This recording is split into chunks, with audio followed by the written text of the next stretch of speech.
What about regretting what you've done to the girl? Yeah, it's wrong. The consequences, we look at that all the time. She might scream, you know, people might wake up. If you want to know how bad it was, read the accounts from the first explorers who went there. All the stuff that we're inclined to care about is stuff that white people alone care about. Thank God Irenia was hot. No, it does. It calls more attention to it. And we can both agree that this mural behind us does not reflect Providence's values. They do have the power. They don't run the TV stations, but they have power in numbers where they are. Have you noticed a change in demographics, the people who live here and so on? Not particularly.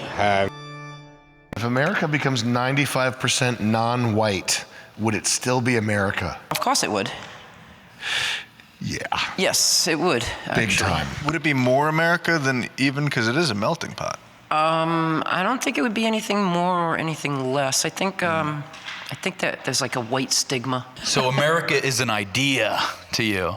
I think so. I really do. You have to have that feeling of what America is to enjoy it, to want it, to, you know, seek it out for the people that are coming here from another country. If 14 million Americans moved to Puerto Rico, would it still be Puerto Rico? It would sink. It would still be Puerto Rico. I mean, the ethnicity is what you're looking for. I didn't say ethnicity, I just said nationality. The ethnicity of the United States is the melting pot. That's where the melting pot comes in. It's all ethnicities, every ethnicity. So it would be a super country, because it would have every ethnicity there. It would be like nice. The UN of countries. It'd be nice, why not? This country's never been weaker, and it's never been more open to foreigners who aren't us. There's this disturbing idea from the boomercon right that America is just a collection of ideas, and you bring everybody in the world, the teeming masses who are desperate for a half-gallon of milk, you bring them here and all of a sudden they're hit like lightning with this idea that makes them able to make this country stronger. These two things, they're not unrelated, they're directly related. Would Ben Shapiro say the same thing about Israel? Israel's just a collection of ideas. Would Vivek say the same thing about India? India is just a collection of ideas, really good ideas. That's why they're doing so good.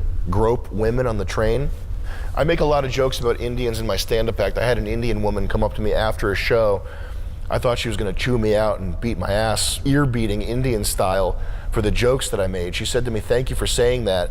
I went there with my 13-year-old sister and they pulled her pants down on the train." Is that an Indian idea? When we bring them over, does that idea suddenly vanish and they get the neural net download of American ideas? Is that how it works?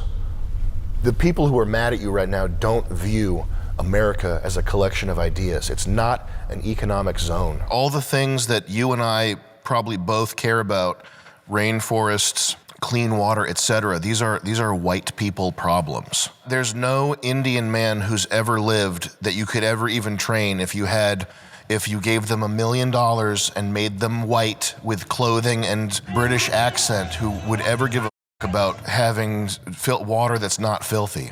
You saw them walking around outside. They just would never care about something like this. So it's a problem that's downstream of a much bigger problem, you know what I mean? I will maintain my position that everything is connected, and anywhere and everywhere we can do good and serve a higher purpose, it would behoove us. I don't know if necessarily know if living 100% righteously is like the best way to affect the outcome that we want. And it's like if 85% of the world, what's the percentage of the world population that's white? Is it like 6-8%? 11? If 90% of the world is going to throw street food in a styrofoam container down on the sidewalk and drag their kids kicking and screaming through a car dealership while they're dropping ice cream everywhere and not cleaning it up. These are people who don't care about setting fires to giant piles of tires, and that's bullshit. It's not 16%. You could close that anyway. Well, I don't think it's one or the other is what I'm saying. Wherever it is possible for us to contribute in a positive way to the betterment of society, it would behoove us to do that. So I don't think you have to say, oh, well, that's not as important as, so let's drop that. I think if we connect these things and we go about it in a cohesive way, we can solve our problems and create a paradigm shift that it won't resemble this world we're in. Do you know how many serial killers and psychos start with abuse against animals first? and then they graduate Sure. up to humans. Have you ever read or heard anything about Maori cannibalism? No, I haven't. To me, this feels like a moment of private racial shame. There's something like Mr. Bean or Nightmare Before Christmas or something. Wallace and Gromit or something over there. Was it there? That's really funny. That is claymation level. That is claymation. The people that these New Zealanders are descended from, Yeah. they were cannibals. What the haka is to psych yourself up for battle. Okay. The mothers, you know, the baby has a soft spot. Yeah. The mothers would push their finger into the baby's soft spot to baby. Can you believe that? Wow. In bold right there, situational and ritual.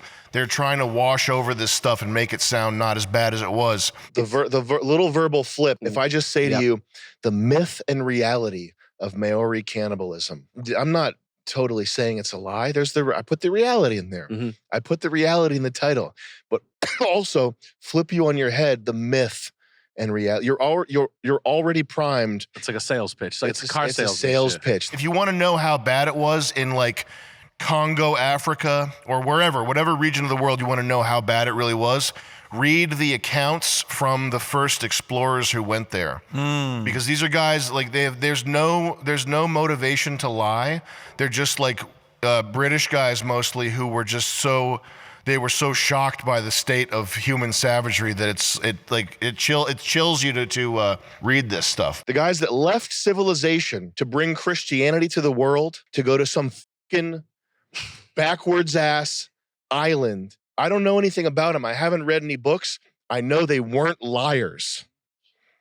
I know they weren't liars. And the most insidious thing is that these New Zealanders, they look like fun little island guys, like that Disney Moana movie. Tribal tattoos and they're all cool and stuff. Yeah, Spam and pineapple. But these haka dances, they show the true nature. Have you been to Bermuda? No. You've been to Jamaica? Have you been to an island? No. They fucking suck, man. Yeah, no, islands suck. suck. Even the resort ones. Like, I've been to Bermuda as when I was a kid. These beautiful pictures, these places without hotels, they are hell. Yeah, it's hell on earth. Yeah. So the guys that did this voluntarily, I don't know anything about them. I haven't seen any documentaries. I don't know what this is about. I know they're not liars. This modern, like, it actually is not that bad. Natives are actually cool. Nah. Maybe by hell standards, maybe. These articles, these people that want to tell you that life's all rosy, that everybody's equal and everybody's got your best interest at heart. This is where, if the rubber actually does meet the road, if for whatever reason you can't be coddled at your university and you have to see what it really is, that's what happens to you. You get a fucking arrow in the head. You have to know that there is evil out there in the world. This isn't like being 15 and watching Best Gore or something. That you have to know that there is evil out there in the world. There's this idea of the seen versus the unseen. And I gotta say, thank God 𝐒𝐤𝐳𝐲𝐽𝐵 was hot. No, it does. It calls more attention to it. Just alone in the UK, the girls being raped. Isn't it like over 100,000? How many is it? We don't see it because there's no video of it, and the media is not publicizing it. And the details of each and every one of those are like science fiction level. I can't comprehend how bad, like, yeah. And then the police in the UK arresting the victims. That's a common pattern I've noticed. Like, folded into that one video of her getting is like, hundreds of thousands of people. It makes the magnitude of the problem obvious even to boomers on Facebook. Right. Which is why that video is important. It's why you have to memorize it. You can't let this stuff fade away.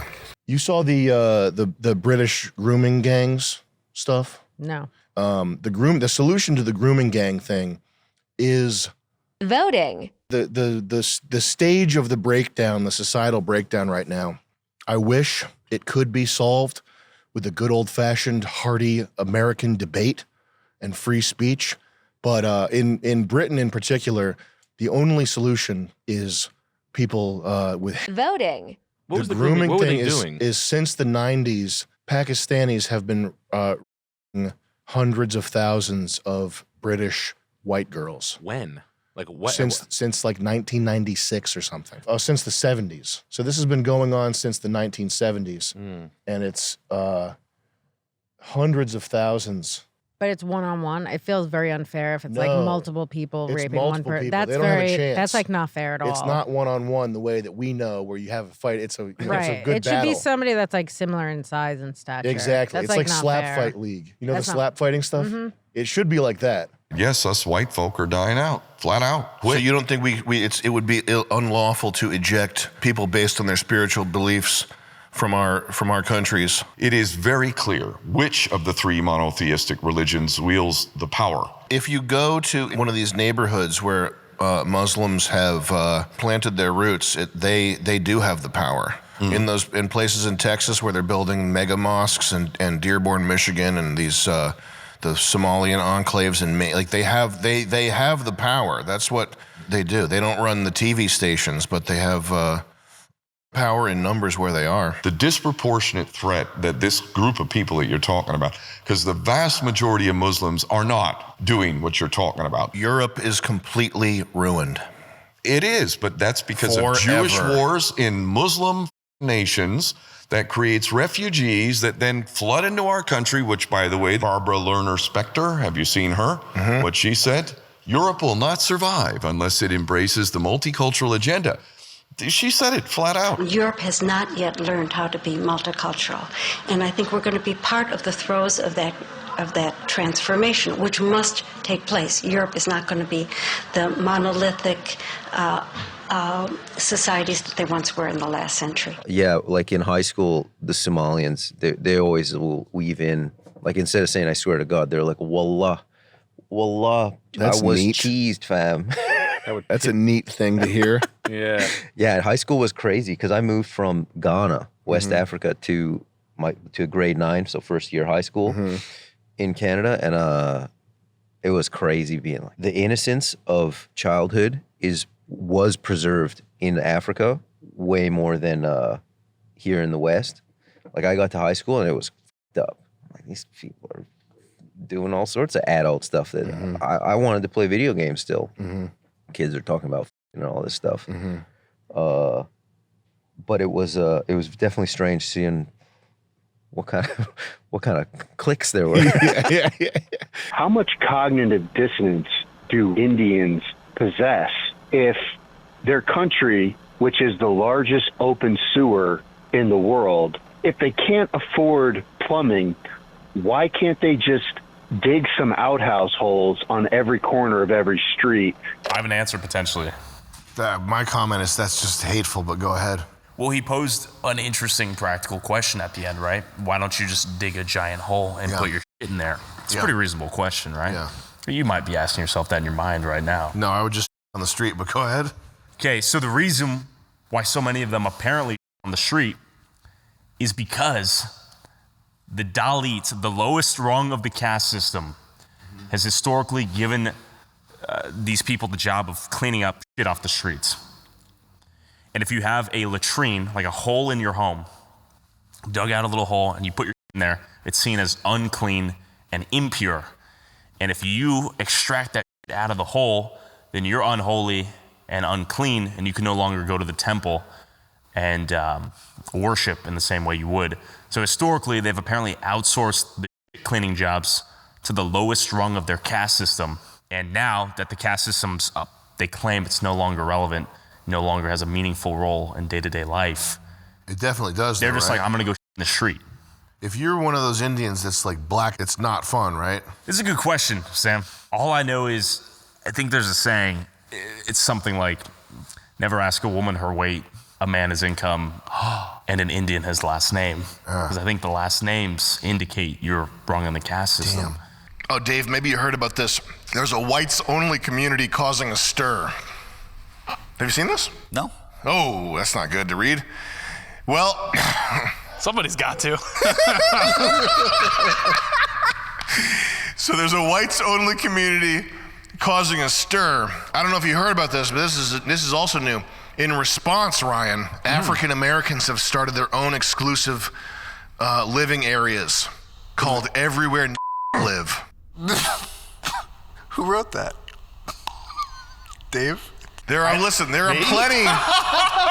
are plenty of African Americans only or else zones out there in the world. We just want one white one, okay? Just one. I say let them work, let them live. Same as the construction sites. That's what I say. Let them work, let them live. Also, whites only zones already exist. They're called bookstores and libraries.